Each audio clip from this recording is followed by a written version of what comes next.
तो हम क्या बात कर रहे थे, हम बात कर रहे थे कि मान ले तुझे करना है यहाँ पे आयनाइजेशन। तो आयनाइजेशन कितना आसान होगा, इसका उतना ही आसान होगा जितना आसान इस कार्बोकैटायन को बनाना होगा और कार्बोएनायन को बनाना होगा, है ना। अब कार्बोनायन तो सेम है हर जगह, मतलब कार्बोकैटायन का बनाना जितना आसान होगा उतना ज्यादा डेल्टा आयनाइजेशन क्या हो जाएगा, कम हो जाएगा ना, कह सकता हूँ कृष्णा मैं, बताओ। यस। ठीक है, बहुत बढ़िया। अब सिलेक्ट करने की बारी आ गई ना कि जो कार्बोकैटायन बनाना सबसे इजी होगा, जो कार्बोकैटायन बनाना सबसे इजी होगा वो आसानी से बन जाएगा, मानता है कृष्णा।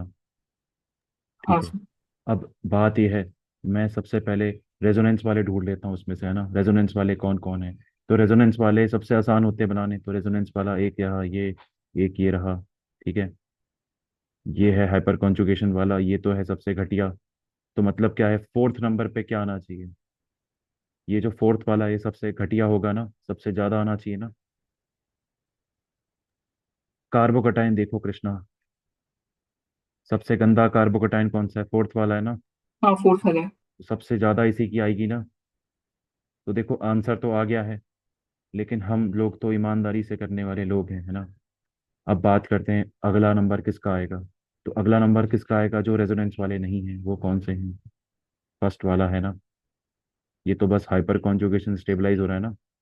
कितने हाइपर कॉन्जुगेशन, छः। थे भी नहीं, चार। अगर नौ हो जाते तो इसके भी ऊपर आ जाता रेजोनेंस के।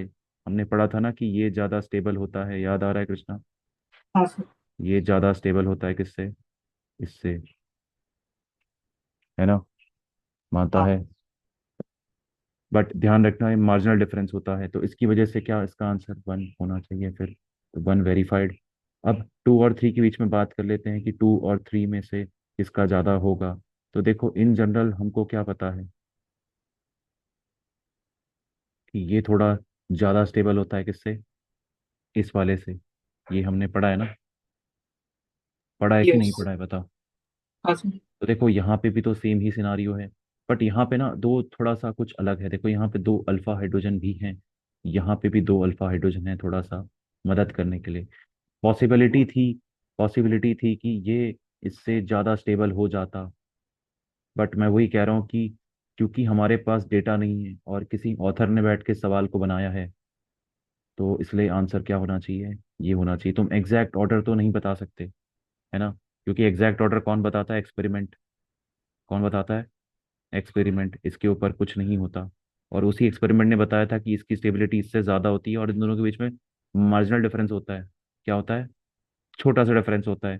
थोड़ा बहुत तुमने ऊपर नीचे कर दिया, आंसर ही पलट जाता है। जैसे अगर बात करूं इसकी, तो ऐसा पाया गया है कि ये ज़्यादा स्टेबल होता है किससे, इससे।